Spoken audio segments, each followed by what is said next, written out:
नमस्ते प्यारे विद्यार्थियों। हम रस का अध्ययन कर रहे हैं। रस जिसका अर्थ होता है आनंद, यानी काव्य को पढ़ने, सुनने या अभिनय देखने से जो आनंद प्राप्त होता है उसे रस कहते हैं। मैंने पहले बता दिया था। जैसे आपने कविता पढ़ी, कथा या उपन्यास पढ़ा, नाटक आपने पढ़ा, कहानी पढ़ी आपने, तो उससे जो आनंद की प्राप्ति हुई उसे रस कहते हैं।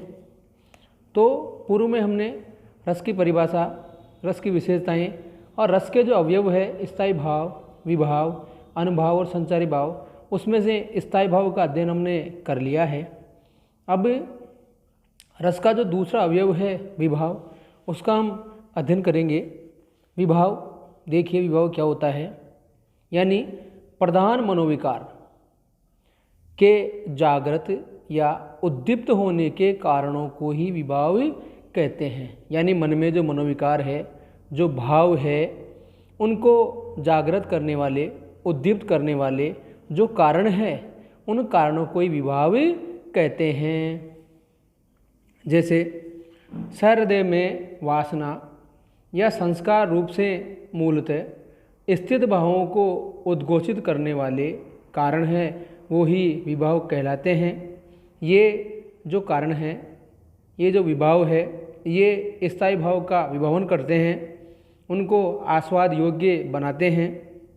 इसीलिए रस के उत्पादक होने के कारण, रस के कारण होने के कारण, उसको जागृत करने के कारण होने के कारण इनको विभाव कहते हैं।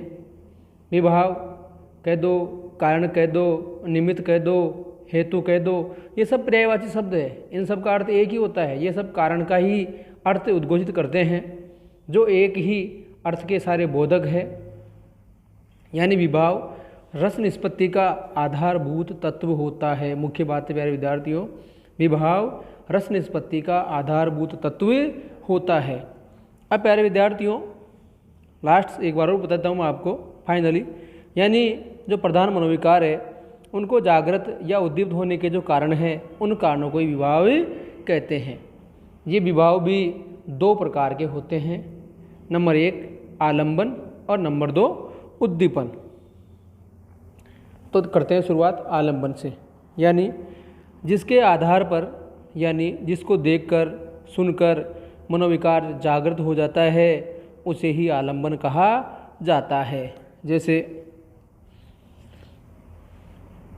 दोबारा बता रहा हूँ, यानी जिनका आलंबन करके जो स्थायी भाव है वो उत्पन्न होते हैं, उन्हें आलंबन भाव कहते हैं। जैसे श्रृंगार रस में नायक और नायिका, आलंबन के भी दो भेद होते हैं, विषय और आश्रय।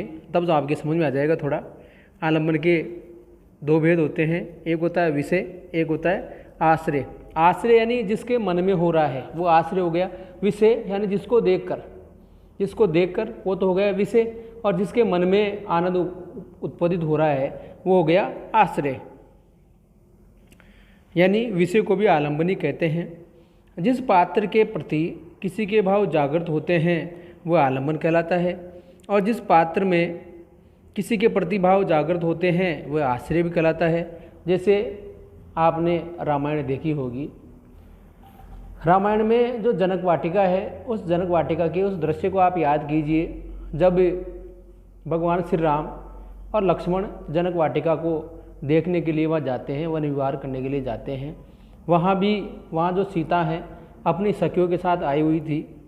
अब सीता ने भगवान राम को देखा, तो भगवान राम को देखकर सीता के मन में रस की उत्पत्ति होती है। तो राम तो हो गए आलंबन और सीता हो गई आश्रय। और मान लीजिए सीता माता को देखकर भगवान श्री राम के मन में रस उत्पन्न हुआ, तो अब यहाँ आलंबन हो गई माता सीता और आश्रय हो गई भगवान श्री राम। तो ये सामान्य सी बात है, इसमें ज़्यादा कन्फ्यूज होने की जरूरत है ही नहीं।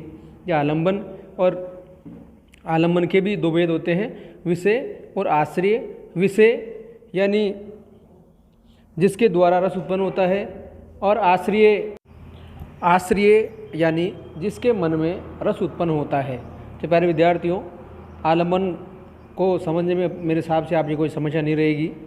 अब इस आलंबन का तो आपके अर्थ समझ में आ गया होगा। अब विभाव का जो दूसरा प्रकार है उद्दीपन, उद्दीपन यानी रति आदि जो मनोविकार है उनको जो उद्दीप्त करते हैं, उनको उद्दीप्त करने वाले को उद्दीपन विभाव ही कहते हैं। जैसे श्रृंगार रस में सुंदर वेशभूषा है, शीतल शांत समीर है, एकांत स्थान है, उपवन है, चांदनी है, नायिका की भ्रू संचालन की जो स्थिति है, उसकी जो चेष्टाएं हैं, ये सब अपने आप में एक उद्दीपन विभाव ही होते हैं। यानी प्रत्येक रस के अपने विशिष्ट उद्दीपन विभाव भी होते हैं। जैसे शांत रस के लिए सत्संग है, तीर्थाटन है, धर्म उपदेश है, ये सब एक उद्दीपन विभाव ही है। जैसे वीर रस में मारू बाजा है तो उद्दीपन का ही काम करता है वो। चारणों का जो प्रोत्साहन है वो चारणों का प्रोत्साहन भी उद्दीपन का ही काम करता है। उद्दीपन विभाव के भी दो भेद हैं, स्वकीय और परकीय। स्वकीय जो उद्दीपन विभाव है उसको यानी आलम्बन जो होता है उसकी चेष्टा, अभी आलम्बन और उद्दीपन मैंने बताया था आपको। आलम्बन यानी आलम्बन के भी दो भेद बताए थे, आश्रय और आलम्बन। यानी राम और सीता का उदाहरण दिया था। राम के मन में रस उत्पन्न हुआ तो राम है आश्रय, और सीता के द्वारा रस उत्पन्न हुआ तो सीता हो गई विषय। तो वही बात है। तो यानी आलम्बन की जो चेष्टाएं होती है वो स्वकीय के अंतर्गत आती है। जैसे बच्चे का तुतलाना, उसकी सरलता, उसका भोलापन, ये सब उसकी चेष्टाएं हैं। ये चेष्टाएं उद्दीपन के तहत ही होती है, इसको उद्दीपन ही कहा जाता है। उसके ये निजी और स्व के गुण होते हैं जिनसे माता पिता का जो वात्सल्य होता है वो उद्दीप्त होता है, उससे माता का वात्सल्य उद्दीप्त होता है, इसलिए इसको स्वकीय उद्दीपन कहते हैं। दूसरा उद्दीपन है परकीय। परकीय उद्दीपन का मतलब होता है जो बाह्य वातावरण, जैसे माता सीता और भगवान श्री राम जनक वाटिकाओं का निहार कर रहे थे, उसमें घूम रहे थे, तो वहाँ का जो दृश्य था वो दृश्य बाह्य वातावरण ही है। जैसे बच्चे के कपड़े, खिलौने, साइकिल इत्यादि को जो देखकर माता की वात्सल्य का जो उद्दीप्त होना, श्रृंगार रस में उपवन है, शांत समीर है इत्यादि भी ये परकीय उद्दीपन ही है। उद्दीपन विभाव, रति इत्यादि स्थायी भावों के उत्तेजक कारण है, उद्बोधक कारण इनको हम नहीं कह सकते। तो प्यारे विद्यार्थियों, विभाव में ये आलम्बन और उद्दीपन मैंने बड़े अच्छे तरीके से आपको समझा दिया है, समझ में आ गया होगा। इसलिए आप इसको वीडियो को अच्छी तरह 1-2 बार, ज़्यादा भी बार देखना पड़े तो देखना। धन्यवाद।